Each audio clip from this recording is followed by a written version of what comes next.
I answered my door to find my arranged family, standing there after 12 years of silence. My brother smirked while my sister crossed her arms. "You don't have a family," my father said coldly. "We're taking the house." Behind them stood a real estate agent with paperwork, I felt. My heart racing as memories of their abandonment flooded back when I lost everything during the recession and they turned their backs on me.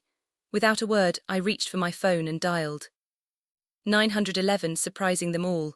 Family was everything to me once, growing up in our middle-class Portland neighborhood. I believed we were unbreakable.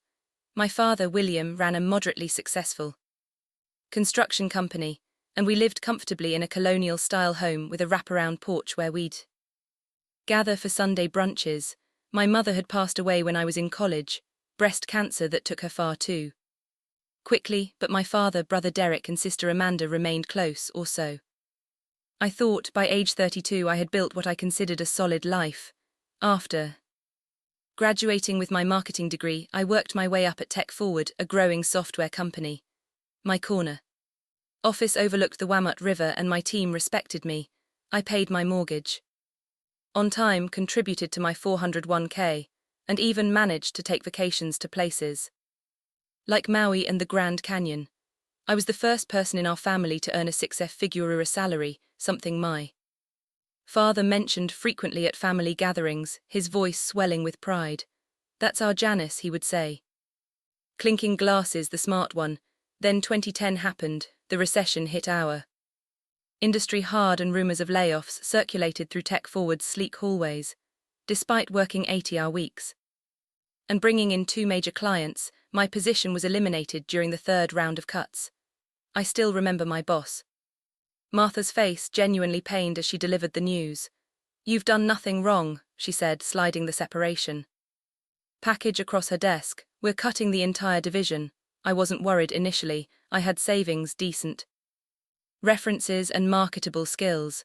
I'd find something quickly, I thought. My family would support me through this temporary setback. The first hint that something was wrong came during our monthly family dinner at my father's house. I'd been unemployed for 6 weeks, and the constant rejection emails were affecting my confidence. I needed encouragement, maybe some networking connections. "Still no job?" Derek asked as he heaped mashed potatoes onto his plate. My brother had followed my father into construction, working as his right-hand man. "Not even an interview." "The market's tough right now," I explained, "but I have 3 applications out to promising leads." "You know," Amanda chimed in, swirling her wine, "my friend Jessica lost her job last year and was working again in 2 weeks. She said she couldn't afford to be picky." My sister worked as a dental hygienist, a job she'd held since community college. She'd never faced professional uncertainty a day in her life. "I'm not being picky," I said, trying to keep my voice even. "Companies aren't hiring marketing directors right now." "Then be something else," my father interjected. "No use sitting around collecting unemployment." His words strung.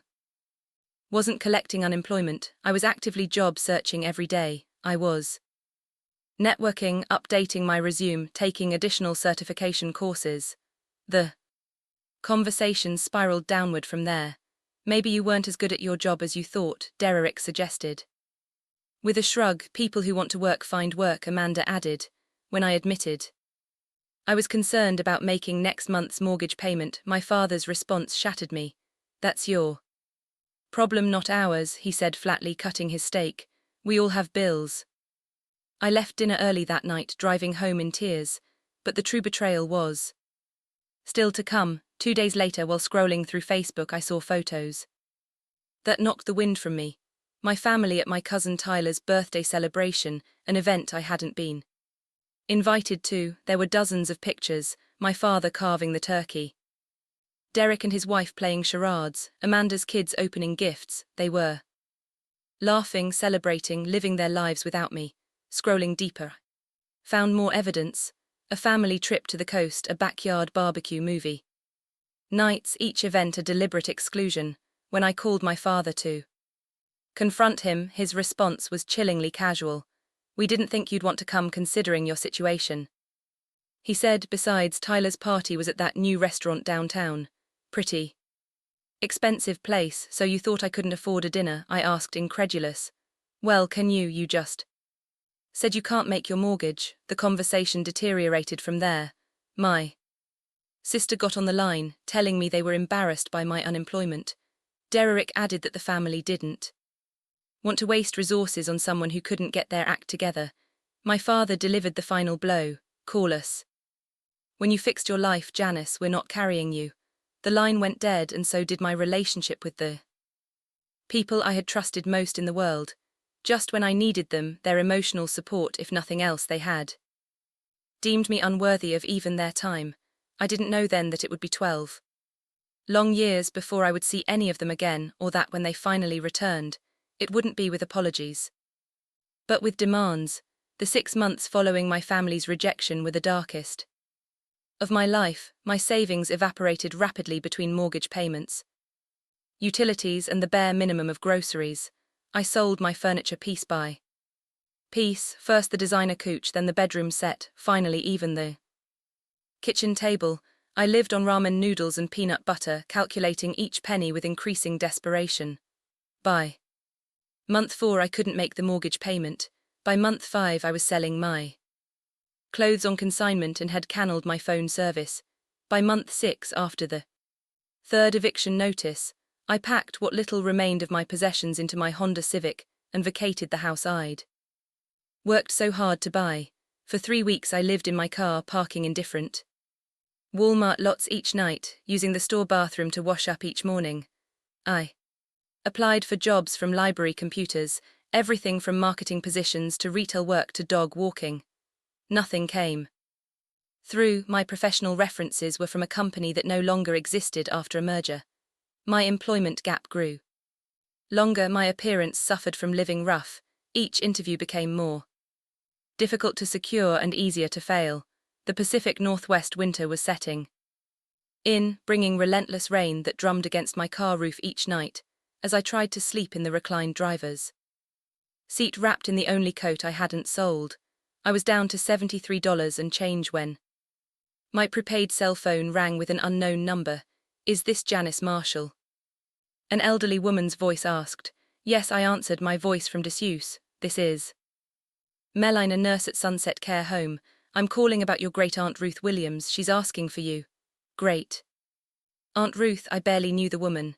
She was my mother's aunt, a shadowy relative who sent Christmas cards but whom I'd only met twice at family funerals.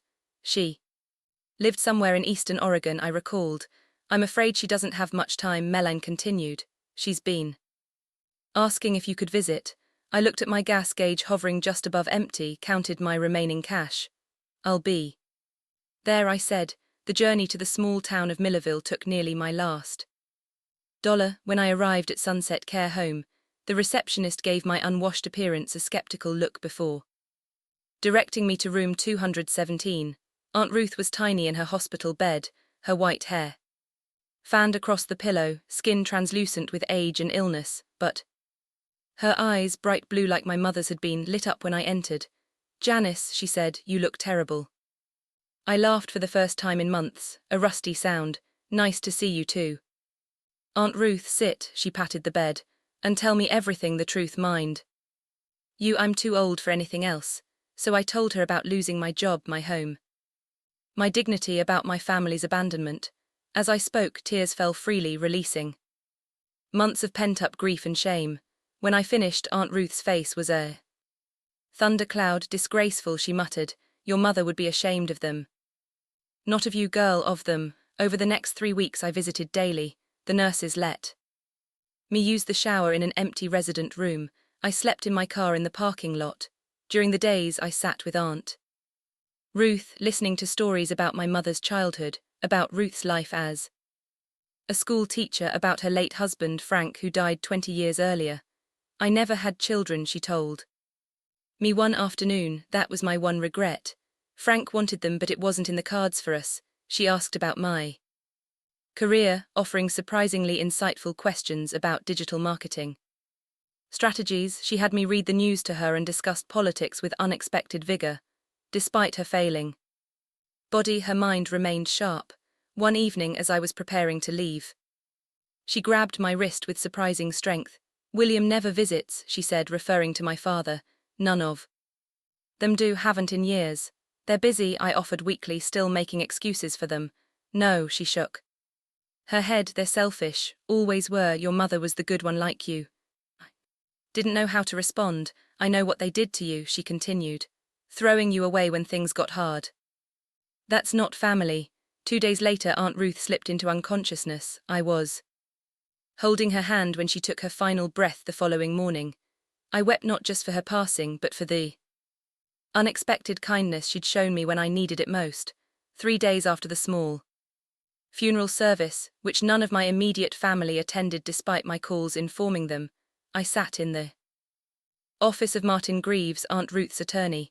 Miss Marshall, he began, adjusting his glasses, your aunt made some changes to her will shortly before her passing. She was of sound mind, I can assure you. He slid a document across the desk. She's left you her house and remaining savings.